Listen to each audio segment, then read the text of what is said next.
Take two. I'm Jay Horton. I make movies that make money. This is how. Breaking story. It's hard to make money with independent films. In other news, water is still wet. So why is it so hard to make a profit on an independent film today? It's a complex question, and it might be best to start with what is not to blame: the distribution system itself. I know many filmmakers will disagree with me on this one, but distribution has never, in the history of filmmaking, been more accessible and transparent than it is right now. Either through traditional distribution, complete DIY, or a combination of the two, we are living in a day and age where if you finish your feature film, you can make it available for the public to view and have the means to reach massive numbers of people for free. Sure, this isn't easy, but it can be done. I do it all the time. And here's a related but no less controversial thing. It's not the distributor's fault, generally speaking. And we'll use the word distributor here to include sales agents, aggregators, and markets like FILMHUB. Of course, there are predatory distributors out there, and they're awful, and have absolutely been responsible for cheating filmmakers out of money. It's a thing, and I am not saying it's not, but I do believe that these awful predatory distributors are in the minority. That as more and more info comes to light and more filmmakers speak out and communicate about bad deals, these predatory distributors are thriving less and less. And to be straight honest, I really don't think that they were ever really as prolific as some filmmakers would lead you to believe. Independent film distribution is tough as fuck. It's always been tough to make a profit on indie films. And I think that oftentimes filmmakers they're looking for someone to blame. And it's easier to blame a distributor than the movie itself or themselves or just bad luck. And look, this isn't me suffering from some kind of Stockholm syndrome thing. The bad distributors are out there. There are examples of awful predatory distributors taking filmmakers for a ride, ripping them off, doing all kinds of illegal shit. It does happen. I'm just saying that by and large, it doesn't happen as often as what some would lead you to believe. Then there's the filmmakers. It's not their fault either. Sure. I mean, if a movie is just really unmarketable or just plain bad, I guess it can be a little bit their fault. But there are tons of great little films being made out there. Plenty of them.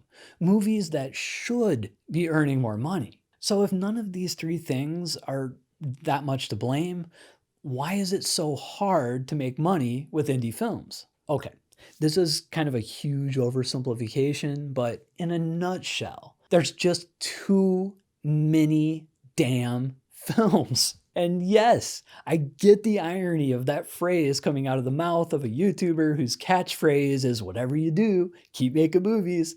But I do believe this to be true. There's just too many movies in the marketplace. The troubles that independent films are having earning money in the market today, to my way of thinking, mostly comes down to supply and demand. If you were to take all of the feature films made just in the US in the last 3 years, they would outnumber the total films made in the history of filmmaking up to that point. Maybe that's a slight exaggeration. I don't actually have those statistics in front of me, but you get the point. For sure, there are more movies being made today than there ever have been. A lot more. And with the advances in technology, there are a lot more high-quality, low-budget films. Then, in addition to that, there are more outlets to watch these movies than ever before, all competing for market share, all competing for audiences. And the audiences are stretched thin, thinner than they ever have been. So the market value of the movies decreases across the board. Think about it from a network TV point of view. 20 years ago, sitcoms like Friends, Seinfeld, and others regularly averaged over 20 million viewers an episode. That was averages. Today, shows that are peaking at around 10 million views are considered to be mega hits. The audiences are just fractured like never before. Even with feature films, on a studio level, There are many more movies and shows being made, and there are dozens of places to watch them. As a viewer, you can't possibly view it all, or even a fraction of it. For context, in the 90s, it was very possible for a diehard horror fan to watch virtually every major horror film that was made within a given year, like worldwide. Today, I think you'd have a really hard time getting through all the horror movies that were made just last month in the US alone. So what's happening is more and more movies are being made, and they're all vying for attention. And it's audience demand that drives the market, that drives what platforms will pay for the material. So yeah, movies are being devalued. An individual independent film is just worth less in today's market, regardless of quality, than they were even a few years back. And I think that this is true across the board, even as you get into larger budgets. Same basic thing happened with music. I had a musician friend say something that resonated deeply with me the other day. They said these days, musicians, even famous ones, most of them, make very little from the actual exhibition of their music. Now, if this is true, I just find it ironic that most of the money musicians are making doesn't come from the actual music. According to this cat, they make most of their money from ancillary stuff, brand deals, commercials, merchandising, etc. That if it wasn't for those things, there would be no music industry. I can see a very similar thing happening with independent film, where filmmakers are going to be making less and less from the actual exhibition of their movies and are going to have to make more from other avenues. Look, AVOD is exploding. The prices consumers are willing to pay for movies at home is going down. How long will it be before it's practically zeroed out? How long will it be before high-paying AVOD platforms like Tubi TV are dropping their rates to like Amazon levels or below? I don't know the answer.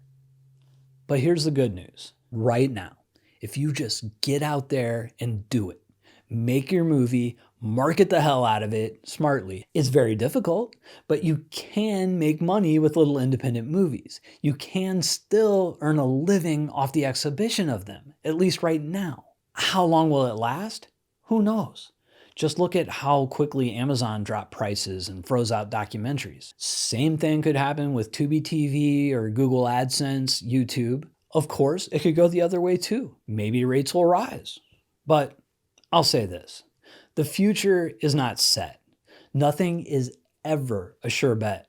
This whole experiment we call Earth could go away tomorrow. We cannot live our lives and pursue our bliss worrying about what may or may not transpire tomorrow.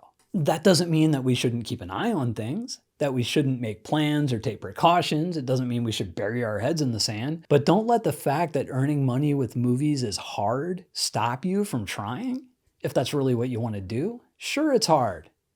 What in life isn't hard? And even if this eventual complete devaluation of indie stuff does happen, filmmakers will find new ways to make money with their movies, just like musicians have with music. But yeah, it's tough. And as filmmakers, we need to use every tool we can to increase our film's odds for success. And I developed a pretty nifty 4-part marketing strategy over the past few years, and you can check that out here. But whatever you do, keep making movies.